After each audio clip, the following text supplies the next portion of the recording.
Kembali dalam Metro Malam, pemirsa, 3 jenazah korban jatuhnya pesawat AirAsia di Selat Karimata kembali tiba di Rumah Sakit Bayangkara Polda Jawa Timur hari ini untuk selanjutnya dilakukan identifikasi oleh tim DVI Mabes Polri.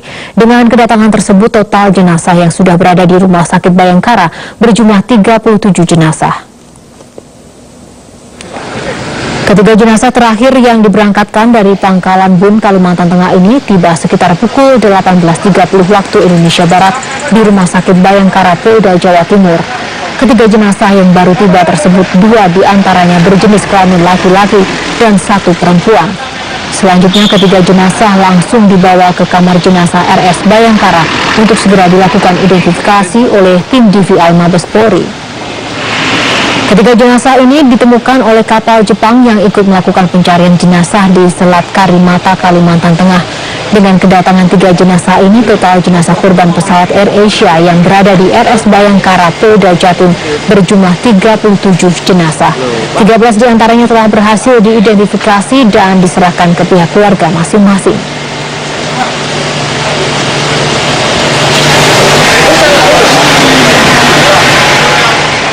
Hingga hari ke-9, jumlah korban yang ditemukan berjumlah 37 orang.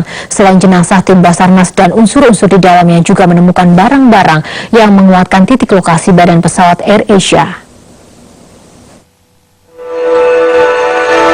Hingga hari ke-9 pencarian korban AirAsia, ditemukan kembali 3 jenazah dari 2 kapal milik Malaysia dan Singapura. Kapal KD Kasturi milik Malaysia menemukan 2 jenazah di 150 km selatan Pangkalan Bun. Sedangkan kapal Singapura RSS Persistence menemukan 1 jenazah di 95 km barat daya Pangkalan Bun. Temuan ini cukup jauh dari titik hilangnya kontak AirAsia. Maka pencarian pun diperluas hingga 40.000 km persegi. Dengan ditemukannya 3 jenazah lagi, maka hingga hari ke-9 jumlah korban AirAsia mencapai 37 orang. Sementara itu, barang-barang terkait jatuhnya pesawat AirAsia terus bertambah, makin menguatkan posisi jatuhnya AirAsia. Temuan-temuan yang menguatkan posisi jatuhnya AirAsia diantaranya dilakukan oleh KRI Bung Tomo. Di antaranya berupa bagian-bagian dari pesawat AirAsia seperti emergency exit door dan jok pesawat. 2 benda ini sangat signifikan menunjukkan sebagai bagian dari AirAsia karena tertera cetakan nama AirAsia di dalamnya. Kita lihat, jadi banyak benda-benda yang menunjukkan identitas bahwa ini adalah AirAsia. Kita lihat di sini. Ini adalah bagian dari platform pesawat. Kalau kita melihat di sini ada tulisan AirAsia. Nah, inilah saya kira yang menjadi keyakinan bahwa ini adalah barang-barang dari pesawat AirAsia yang dimaksud. Hingga kini pencarian masih terus dilakukan tim Basarnas di area yang sudah diperkirakan melalui deteksi sonar. Tim Liputan, Metro TV. Memasuki hari ke-9, tim evakuasi masih belum menemukan bangkai pesawat AirAsia yang hilang di perairan Laut Jawa. Dikhawatirkan pesawat dengan nomor penerbangan KZ8501 itu masuk ke lumpur yang ada di dasar lautan. Panglima TNI Jenderal Muldoko mengatakan hingga saat ini tim pencarian masih belum menemukan bangkai pesawat AirAsia. Perkembangan terakhir di lapangan, objek yang tertangkap oleh radar sonar ternyata bangkai kapal yang menyerupai pesawat terbang. Tim SAR gabungan masih terus mencari dengan mengerahkan 57 penyelam serta melibatkan sejumlah peralatan canggih milik beberapa negara yang ikut membantu pencarian bangkai pesawat naas tersebut. Dari kapal Purworejo, kapal Basarnas Purworejo ke Speed lumpur ya,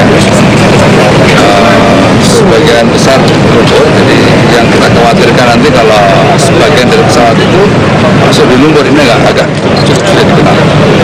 Tapi sekarang berlangsung Pak, penyelaman berlangsung. Sampai jam berapa penyelam?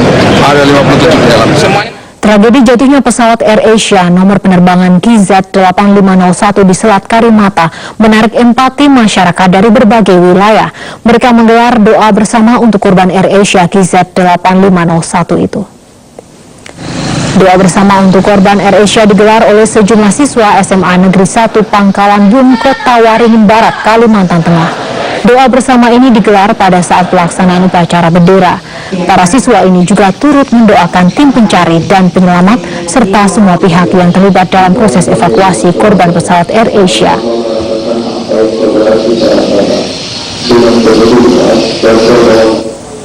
Sementara di Malang, Jawa Timur, ratusan siswa sekolah menengah atas Katolik Santo Albertus menggelar misa arwah di aula sekolah setempat.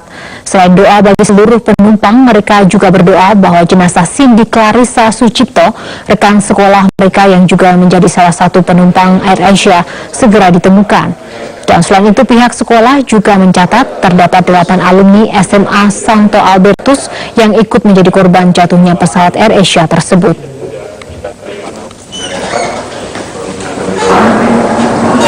Sedangkan di Banjarmasin, Kalimantan Selatan, ribuan umat muslim menggelar doa bersama di ruang induk Masjid Jami Banjarmasin, Kalimantan Selatan di sela-sela kegiatan peringatan Maulid Nabi Muhammad.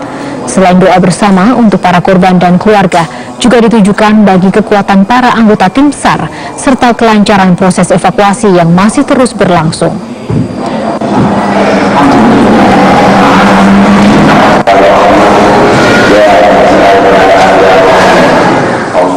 Pemerintah Kota Surabaya menyediakan 11 lubang makam bagi para korban AirAsia KZ8501 di tempat pemakaman umum di Keputih, Surabaya, Jawa Timur.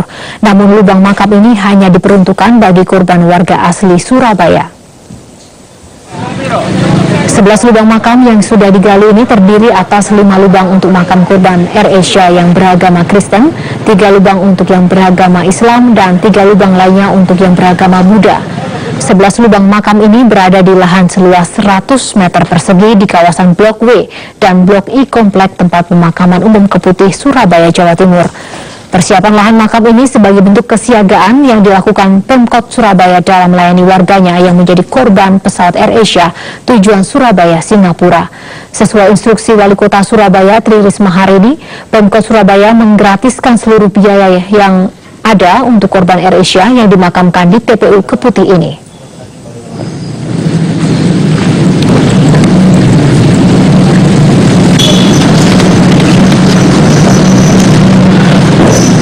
Kepala Otoritas Bandar Udara Wilayah 3 Praminto Hadi menegaskan bahwa penerbangan maskapai AirAsia KZ8501 dengan rute penerbangan Surabaya-Singapura adalah ilegal. Kepala Otoritas Bandar Udara Wilayah 3 Praminto Hadi menjelaskan bahwa penerbangan maskapai AirAsia KZ8501 yang terbang pada hari Minggu memang tidak ada izinnya alias ilegal. Menurut Praminto, izin terbang maskapai AirAsia Surabaya-Singapura dikeluarkan Kementerian Perhubungan, dalam hal ini Direktorat Jenderal Perhubungan Udara.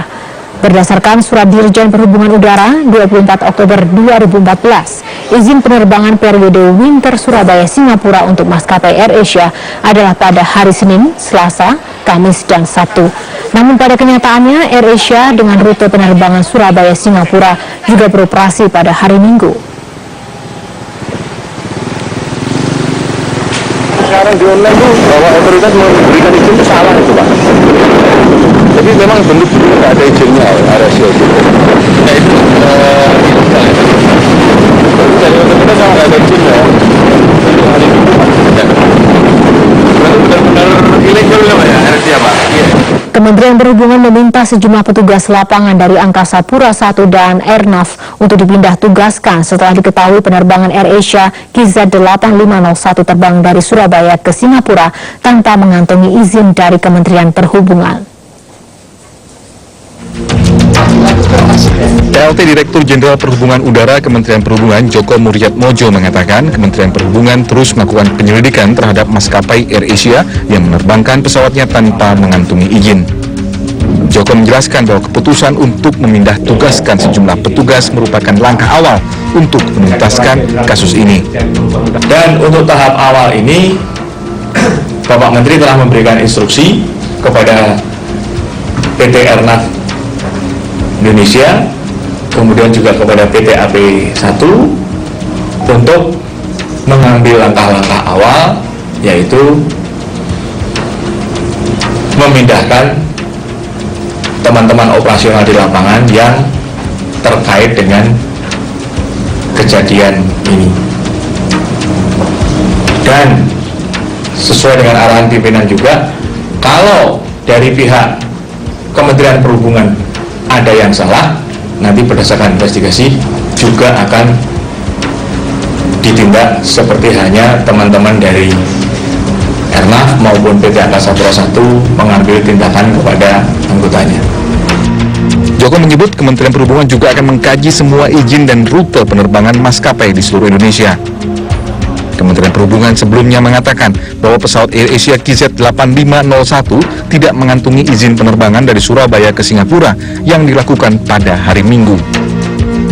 Mereka menyebutkan bahwa keputusan terkait jadwal penerbangan AirAsia dari Surabaya ke Singapura sudah dikeluarkan dan berlaku pada 24 Oktober hingga Maret 2015.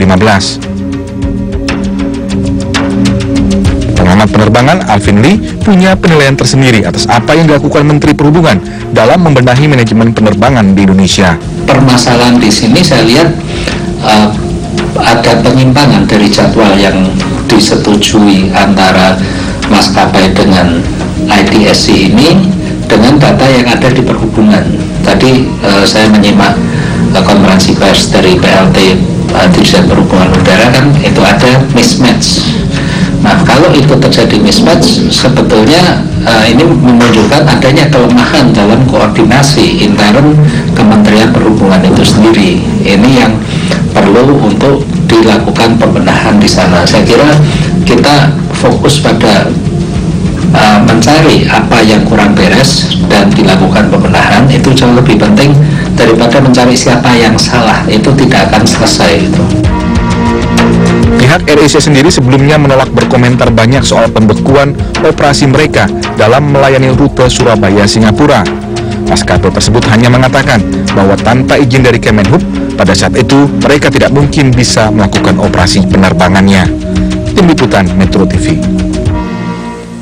Meski sudah dinyatakan dibekukan oleh Kementerian Perhubungan, maskapai AirAsia ternyata masih melakukan penerbangan dengan tujuan Surabaya-Singapura dari Bandara Internasional Juanda Minggu pagi kemarin.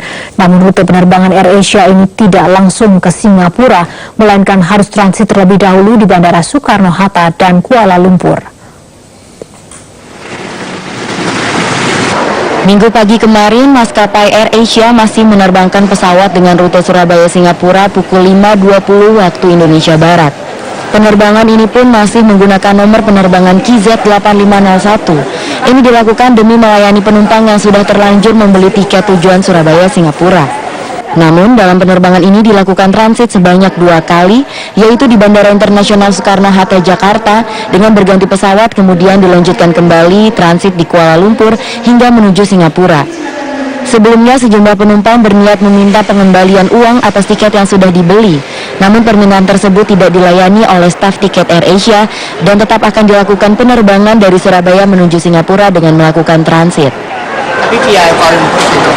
Oh, transit. Selain Kuala Lumpur, lewat mana lagi? Jakarta, transit Jakarta ada nggak?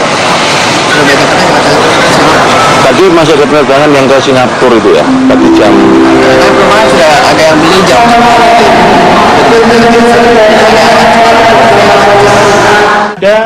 Sebelumnya, Kementerian Perhubungan membekukan izin penerbangan AirAsia rute Surabaya-Singapura untuk sementara waktu. Terhitung sejak tanggal 2 Januari 2015, atas pembekuan ini, calon penumpang yang telah membeli tiket rute Surabaya-Singapura akan dialihkan ke penerbangan lain sesuai ketentuan yang berlaku. Dari Sidoarjo, Jawa Timur, Heri Susetio, Metro TV. Asosiasi Asuransi Umum Indonesia atau AAUI menilai pihak maskapai AirAsia sama sekali tidak mengalami kerugian finansial akibat kecelakaan pesawat yang menewaskan 155 penumpang dan 7 awaknya itu. Menurut AAUI, perusahaan asuransilah yang akan menanggung semua kewajiban dan kerusakan. Direktur Eksekutif AAUI Julian Nur menyatakan AirAsia hanya merugi dalam hal nama baik saja. Sementara untuk urusan finansial ditanggung oleh pihak asuransi, mulai dari klaim asuransi pesawat hingga klaim asuransi untuk penumpang. Dari sisi kerugian pesawat, AirAsia akan mendapatkan penggantian senilai harga pesawat yang jatuh di perairan Selat Karimata itu. Nilainya disesuaikan dengan harga pesawat sejenis dipotong biaya penyusutan. Dalam kasus ini, estimasi harga untuk pesawat AirAsia tersebut bisa mencapai 1 triliun rupiah. Julia Nur mengatakan nantinya akan ada penaksiran secara internasional yang khusus menghitung harga pesawat dikurangi biaya penyusutannya. Dan Julian juga mengaku mendapat informasi bahwa penanggung jawab asuransi pesawat AirAsia Indonesia adalah PT Jasindo yang didukung oleh perusahaan asuransi asal Jerman Allianz Global Corporate and Specialty UK sebagai lead atau reinsurer untuk AirAsia. Walaupun saya katakan secara finansial seluruh kerugian perangkat pesawat, tanggung jawab menggugat kepada penumpang, kepada pihak ketiga segala macam itu bisa di-cover, tapi pada dasarnya setiap maskapai yang mengalami musibah tetap mengalami satu kerugian yang non finansial yang kalau kemudian dijadikan finansial juga tetap